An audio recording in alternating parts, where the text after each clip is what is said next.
Welcome to our YouTube channel Veer story. अगर आपको जल्दी से नेक्स्ट एपिसोड चाहिए तो वीडियो को अभी लाइक करो। ये स्टोरी पसंद आ रही हो और अगर नेक्स्ट पार्ट चाहिए तो 50 लाइक करवा देना। जैसे ही 50 लाइक हो जाएगा वैसे ही नया एपिसोड आ जाएगा। 3 रीजन ऑफ डिवोर्स। अब तक हालांकि रावत को अपनी बॉस की फिक्र हो रही थी, इसीलिए उसने चालाकी से किसी की नजरों में आए बगैर एमा की तरफ अपनी गन पॉइंट कर दी। तभी अचानक पूरे आर्मी बेस में गन शॉट की कान तीर देने वाली आवाज गूंजी। बॉस। अब आगे रावत और आसपास मौजूद हाई आर्मी पर्सनल तेज कदमों के साथ बेला की तरफ बढ़े, जो गोली लगने की वजह से 2 कदम पीछे हट गई थी। एमा ने बेला के हाथ से निकलते हुए खून को देखा। गोली बस बेला के हाथ को छूकर निकल गई थी। हालांकि बेला के हाथ पर नाम मात्र ही खरोच आई थी, मगर एमा का यह मूव बेला के दिल को गहरा आघात दे चुका था। बेला ने एक नजर अपने हाथ को देखने के बाद एमा को देखा। वो भीतर ही भीतर अविश्वास से भरी हुई थी। हालांकि एमा के मन में बेला के लिए नफरत और गुस्सा तो बचपन से ही था, मगर बेला ने ये कभी उम्मीद नहीं की थी कि एमा उसे गोली मार देगी। एमा अब घबराई हुई नजरों से बेला को ही देख रही थी। उसके हाथ पैर बुरी तरह कांपने लगे थे। देखते ही देखते गन उसके हाथ से फिसल कर नीचे गिर पड़ी। शायद वो बहुत ज्यादा घबरा गई थी। बेला धीमे स्वर में बुदबुदाई, तुमने सच में मुझे शॉट किया एमा। बेला की फुसफुसाहट सुनते ही एमा का सारा नशा उतर गया। डर की वजह से उसके दिल की धड़कनें बढ़ गई थी। एमा ने जल्दी से बोला, Bela I am sorry, I am really sorry माँ, मैं तुम्हें इस तरह हर्ट नहीं करना चाहती थी। धोखे से मुझसे ट्रिगर दब गया और ये हो गया। प्लीज मुझे माफ कर दो, प्लीज, तुम जानती हो मैं इस हद तक। बेला ने एमा की बातों पूरी तरह नजरअंदाज करते हुए बॉडीगार्ड हेड से गुस्से में कहा, स्टीवन, इसे सही सलामत ले जाकर घर पहुंचा दो और ध्यान रहे अगले 1 महीने तक मुझे हमारी राजकुमारी घर से बाहर नहीं दिखनी चाहिए। Okay boss. स्टीवन ने तुरंत बेला की बात पर अपनी प्रतिक्रिया जताई और वो एमा को जबरदस्ती वहां से लेकर चला गया। इधर लेफ्टिनेंट ने बेला को सजेस्ट करते हुए कहा, मैडम रिचर्ड, आपका जख्म भले ही गहरा नहीं है पर इससे इन्फेक्शन का खतरा हो सकता है। मेरे साथ डिस्पेंसरी चलिए, डॉक्टर इसे अच्छे से ट्रीट कर देंगे, आपको ज्यादा वक्त भी नहीं लगेगा। जवाब में बेला ने हल्का मुस्कुराकर नैपकिन से अपना ब्लड साफ करते हुए कहा, thank you for your concern lieutenant colonel, but it's okay. मैं अब आप लोगों को ज्यादा परेशान नहीं करना चाहती हूँ। ऑलरेडी एमा ने आप लोगों की परेशानियां बढ़ा दी है। मैं अब चलती हूँ।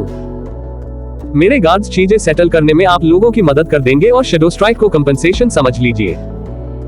बेला की आखिरी बात सुनते ही लेफ्टिनेंट सहित आसपास मौजूद सभी फ्रेंच आर्मी पर्सनल की आंखें चमक उठी। शेडो स्ट्राइक एक हाई टेक मशीन गन थी।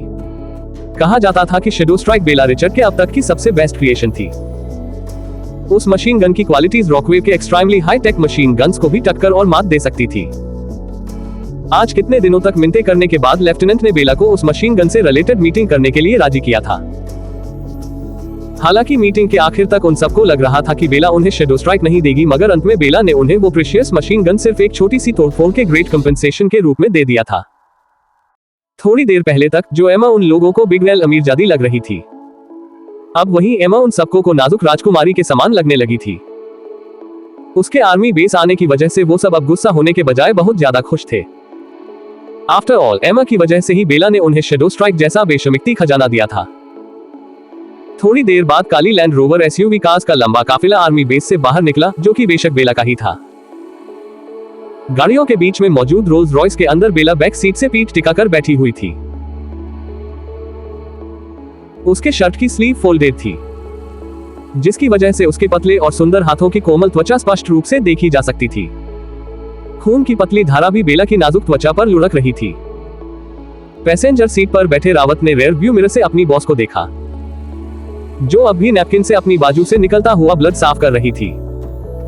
आज दोबारा उसकी बॉस ने अपनी बहन की बेवकूफी की वजह से अरबों का नुकसान झेला था, मगर उनके सुंदर चेहरे पर शिकन की एक पतली लकीर तक नहीं थी। रावत ने सावधानी के साथ पूछा, बॉस, आपको ज्यादा ब्लीडिंग हो रही है, क्या हम हॉस्पिटल चले? जवाब में बेला ने थोड़ा सोचने के बाद कहा, हम चलो, जितना गहरा जख्म नहीं है उससे ज्यादा ब्लीडिंग ही हो रही है। बेला की परमिशन मिलते ही रावत ने ड्राइवर को हॉस्पिटल चलने के लिए इंस्ट्रक्शन दिया।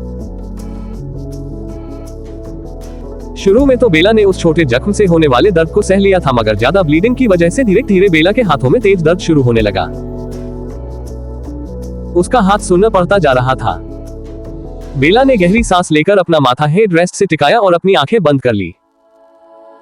उसके नेचुरली लाल पतले होंठ आपस में जोर से चिपके हुए थे, मानो वो अपने दर्द को सहने को कोशिश कर रही हो। हॉस्पिटल के बाहर कार रुकते ही बेला ने अचानक कहा, रावत, मेक श्योर इस इंसिडेंट के बारे में चार्ली और कार्तिक को कुछ भी पता ना चले। इस इंसिडेंट से बेला का इशारा अपने जख्मों की तरफ था। बेला बिल्कुल नहीं चाहती थी कि उस पर हुए इस हमले के बारे में उसके सरफेरे मुंह बोले बेटे और सन की पति को पता चले, वरना ना जाने वो दोनों एमा के साथ क्या कर बैठते। बेला पूरी दुनिया को काबू कर सकती थी, मगर दो लोग ऐसे थे जो कभी कभी उसकी भी नहीं सुनते थे। पहला उसका पति कार्तिक और दूसरा उसका सौतेला भाई उर्फ उसका मुंह बोला बेटा चार्ली।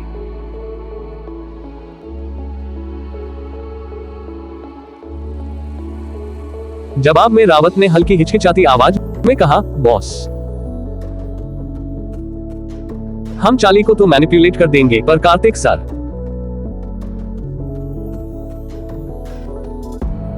उन्हें मैनिपुलेट करना आसान नहीं है। मैं जानती हूं रावत, पर तुम फिर भी कोशिश करो। ओके बॉस, जवाब में रावत ने कहा। दूसरी तरफ हिमालय की बर्फीली चोटियों के बीच, जहां सांस लेना भी कठिन था, एक इंसान समाधि की मुद्रा में बैठा हुआ था। उसका चेहरा, जिस पर कठोरता और आकर्षण दोनों झलकते थे, फिलहाल बेहद ही शांत था।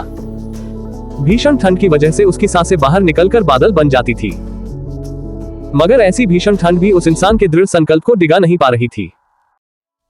गहरी समाधि में लीन वह व्यक्ति ऐसे लग रहा था मानो उसे कड़ाके की ठंड और तेज बर्फबारी से कोई फर्क ही ना पड़ रहा हो। कपड़ों के नाम पर उस इंसान के शरीर पर सिर्फ एक ब्लैक पैंट मौजूद थी। उसका मैस्कुलर शरीर और एब्सोल्युटली स्टनिंग चेहरा बर्फ की मोटी परत से ढका हुआ था। हालांकि इसके बावजूद वो बर्फ की परत उसकी मजबूत मौजूदगी को दबा नहीं पा रही थी। उस इंसान का ठंडा और भयानक ऑरा हिमालय के वातावरण से ज्यादा ठंडी और प्रभावशाली थी। वहां की शांति भंग करते हुए चॉपर की तेज आवाज वहां गूंजी और एक काली चॉपर तेज बर्फबारी को चीरते हुए उस इंसान से कुछ दूरी पर आकर लैंड हुई। चॉपर के अंदर से एक लंबा और हैंडसम लड़का बाहर निकला। उस लड़के ने ब्लैक लेदर जैकेट और बूट्स पहन रखा था। उसकी 6 फीट 6 इंच हाइट और गठीले बदन पर उसके आउटफिट काफी जच रहे थे। समाधि में लीन उस इंसान को कुछ पल तक गौर से देखने के बाद उस लड़के ने अपना कदम उस इंसान की तरफ बढ़ा दिया। उसके होठों पर एक गहरी साजिशगढ़ कुटिल मुस्कान थी, मानो उसके दिमाग में कोई खुरापात चल रही हो। लड़के ने समाधि में लीन इंसान को आवाज लगाते हुए कहा, चेयरमैन सर, ये तो गलत बात है। वहां आपकी वाइफी को किसी ने गोली मार दी है और यहाँ आपकी तपस्या ही खत्म नहीं हो रही है। कहीं ऐसा ना हो आपकी यह तपस्या आपके डिवोर्स की वजह बन जाए। लड़के की बात सुनते ही समाधि में लीन चेयरमैन यानी कार्तिक ने तुरंत अपनी आंखें खोल दी। उसकी समुद्र सी गहरी नीली आंखों में भयानक बर्फीला तूफान उमड़ आया था। उस लड़के की तरफ ठंडेपन के साथ घूरते हुए कार्तिक ने कहा, ऐसी सर्कमस्टेंसेस में तुम्हारे झूठे शब्द तुम्हारे मौत का कारण बन सकती है अक्षत राजवंश। कार्तिक की धमकी सुनकर अक्षत ने चिढ़ते हुए कहा, भाई, मैं कोई मूर्ख नहीं हूँ। माना मौत से मुझे डर नहीं लगता है, मगर अपनी कब्र खोदकर उसके अंदर लेट जाऊं, इतना बड़ा बेवकूफ नहीं हूं मैं। भाभी जी को सच में एमा रिचर्ड ने गोली मारी है। अगर तुझे मुझ पर यकीन नहीं है तो खुद चलकर देख ले। इस वक्त भाभी जी RH हॉस्पिटल में एडमिटेड है। अक्षत की बात सुनते ही कार्तिक का एब्सोल्युटली चार्मिंग चेहरा डाक पड़ गया। उसकी गहरी आंखों में मौजूद ठंडक एमा की मौत की दृश्य इमेजिन कर रही थी। मगर क्या बेला उसे ऐसा करने देती? क्या करेगा कार्तिक एमा के साथ? क्या कार्तिक का कोई गलत एक्शन बेला और उसके रिश्ते में दरार पैदा कर देगी? जानने के लिए टू बी कंटिन्यूड।